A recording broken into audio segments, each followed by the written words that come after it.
This is Vic Carrero with A Glass Darkly, and this is the channel where we explore theology, philosophy, biblical studies, and occasionally politics, but almost never. And in this video, we will examine possible world semantics.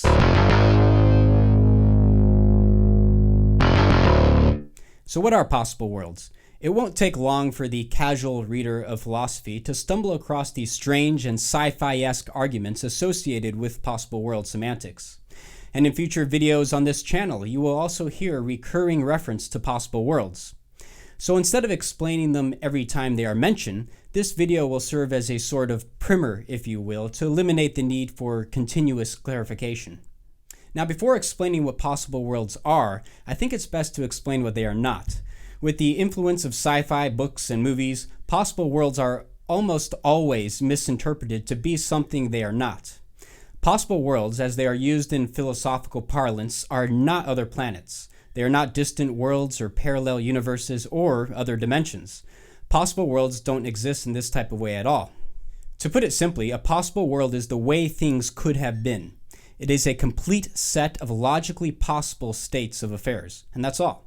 Philosophers use possible worlds as heuristic devices in modal logic to examine possibilities, what kinds of things are possible via necessary and contingent propositions. A necessary proposition is one that cannot be false and therefore describes a state of affairs that obtain in every possible world. There are no possible worlds where, say, hot coffee is not hot, or where circles are shaped like trapezoids, or where 2 + 7 = 5, or where bachelors are married. These are logically impossible states of affairs and therefore find themselves in no possible world. Hot coffee is hot in every possible world. Circles are round in every possible world. 2 + 7 = 9 in every possible world. And bachelors are unmarried in every possible world. No matter what state of affairs exists, necessary propositions will always obtain. A contingent proposition is one that may or may not be true and therefore describes a state of affairs that obtain in some possible worlds, but not all. So if we say that there is a possible world where Hillary Clinton was elected President of the United States in 2016, all we are saying is that it's possible that she was elected President of the United States in 2016. Whether that's a better or worse world, I'll leave it for you to decide. We may also say that there is a possible world where all that exists is green goo and nothing else. Or a possible world where I am 6 feet tall instead of 5'7", which is kind of a world I like. Or a possible world where everybody's skin color is a shade of cyan instead of brown. Or a possible world where everything smells like cabbages. Or there's a possible world where the laws of physics are different than what they are, or even non-existent. Or a possible world where the universe does not exist at all. With all of these, we are only saying that these states of affairs are logically possible. Some possible worlds may be very similar to the actual world with only slight differences, like a world where I sneezed 3 times today instead of twice. And some may be entirely different, like a world where the only thing that exists are fat flying cats.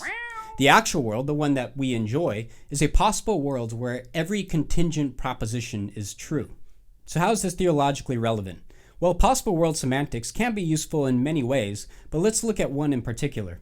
In addition to there being necessary and contingent propositions, there are also necessary and contingent beings.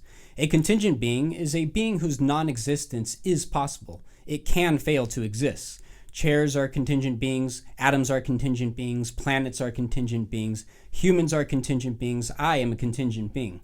I exist in some worlds, including the actual, but not every possible world. Since it is possible that I fail to exist, then there is at least one possible world in which I do not exist. The truth is that there are actually many possible worlds where I fail to exist, like the one where there only exists green goo, or where the universe does not exist at all.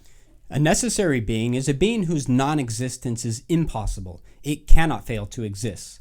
Most Christian theologians believe that God uniquely falls into this category. As a being with maximal greatness, he exists necessarily, and therefore not only does he exist in some possible worlds, but he exists in every possible world, even the one with nothing but fat, flying cats. Just God and a bunch of overweight, flying cats. Kind of sounds like a delightful world.